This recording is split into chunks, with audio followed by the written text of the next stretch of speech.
Olá, pessoal, tudo bem? Vamos continuando com a série de vídeos que cobre o material cobrado na prova do Enem.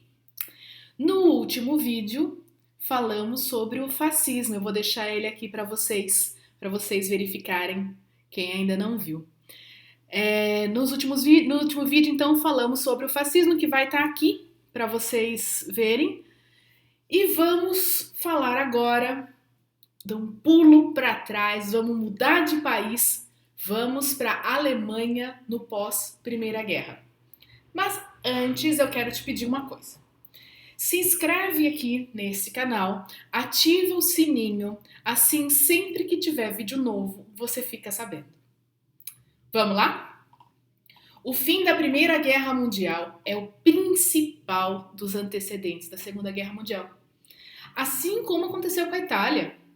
O tratado que negociou o fim da guerra é um dos principais fatores para o descontentamento da Alemanha, do povo alemão, especialmente quando a gente olha o Tratado de Versalhes. A Alemanha foi considerada a culpada da guerra.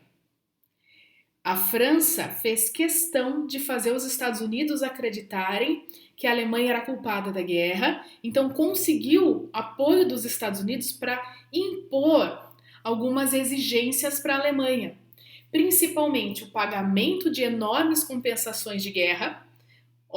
Praticamente toda a reconstrução da França saiu dos cofres alemães.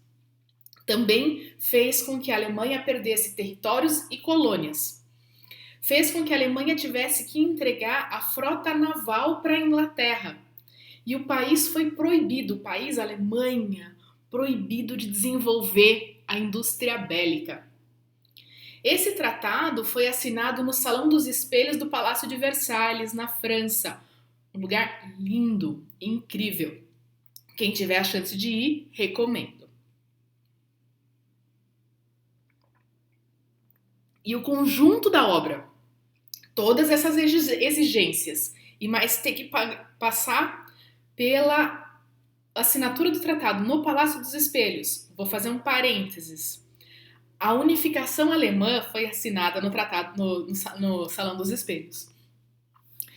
E então tudo isso foi visto pelos alemães como uma gigantesca humilhação.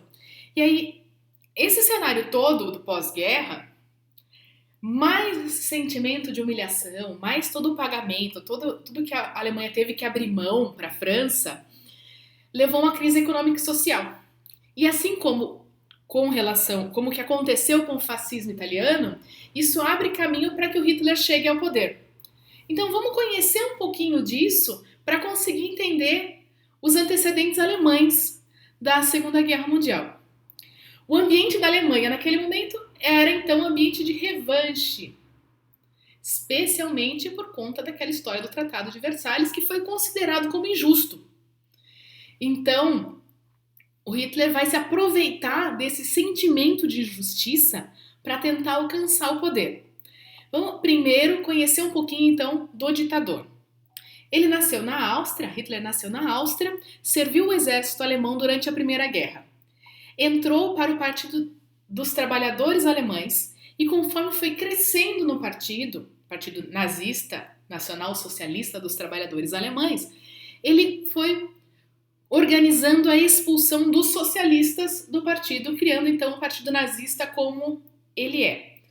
É aqui que nós temos aquela confusão de que o nazismo seria de esquerda, mas não é. O Partido Socialista, o Partido dos Trabalhadores Alemães, foi utilizado por Hitler para conseguir chegar ao poder. Algumas pesquisas históricas também mostram que Hitler tinha uma aversão muito grande ao comunismo, com a justificativa de que, como Karl Marx, o criador ou um dos principais pensadores da teoria comunista, era judeu, o comunismo era um fruto do judaísmo. Então, mas deixando de lado isso, vamos passar então para a questão política mesmo, para a questão histórica, que é uma das coisas que nos interessa. Então, lembrando, o nazismo não é de esquerda. Não repitam isso em lugar nenhum nunca mais, tá? Vamos lá. Em 1923, o Hitler tenta um golpe de Estado em Munique. O golpe fracassa e ele vai para a prisão.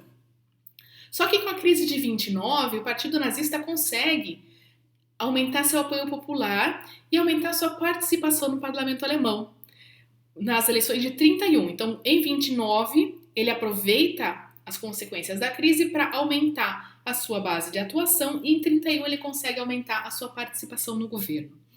Em 33, o Hitler é nomeado chanceler com a aprovação do presidente da Alemanha. E aí ele vai nomear um governo de coalizão. Só que para evitar que a sua oposição conseguisse formar um governo de coalizão, ele começa a perseguir os opositores. E assim, tudo bem, ele queria evitar com que o governo se organizasse, a oposição se organizasse para formar uma oposição forte ao nazismo e quem sabe até um governo de oposição ao Hitler. Mas não precisava muito, porque os partidos comunista e socialista alemães não conseguiam se entender nem entre si e nem com os social-democratas, de modo que foi relativamente tranquilo para a direita, para o nazismo ir alcançando o poder, essas posições de poder. Aí, em 33, logo que o Hitler assume como chanceler, o Reichstag, que era a sede do governo, foi incendiado e, por insistência de Hitler, o presidente culpou os comunistas.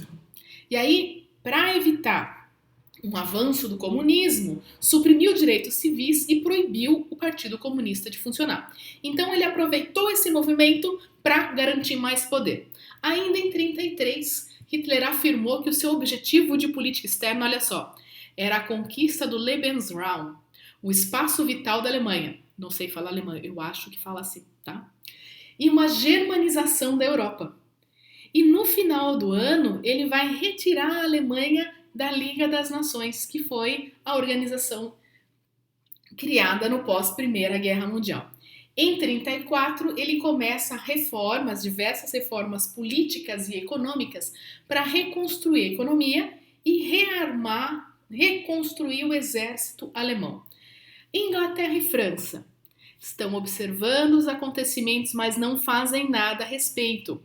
A ideia de que a Alemanha é um país soberano e cumpriria as regras internacionais. Além disso, a Inglaterra acreditava que mesmo que houvesse uma rivalidade com a Alemanha, a questão seria principalmente com a França e não com a Inglaterra, então não era problema dela. O ditador começa então a preparar o país para a guerra. Em 38, faz uma aliança com o Império do Japão e anuncia a unificação da Alemanha com a Áustria. Isso, por si só, já devia ter acendido uma luz vermelha na Inglaterra e na França, mas eles acreditavam que era uma escolha popular do povo austríaco. Aí, em 39, Hitler anuncia que o principal inimigo da Alemanha não é a França, é o Reino Unido. E como via que a Polônia era um território que fazia parte do chamado Lebensraum alemão, a garantia britânica de que a Polônia seria um país independente irritou muito os nazistas.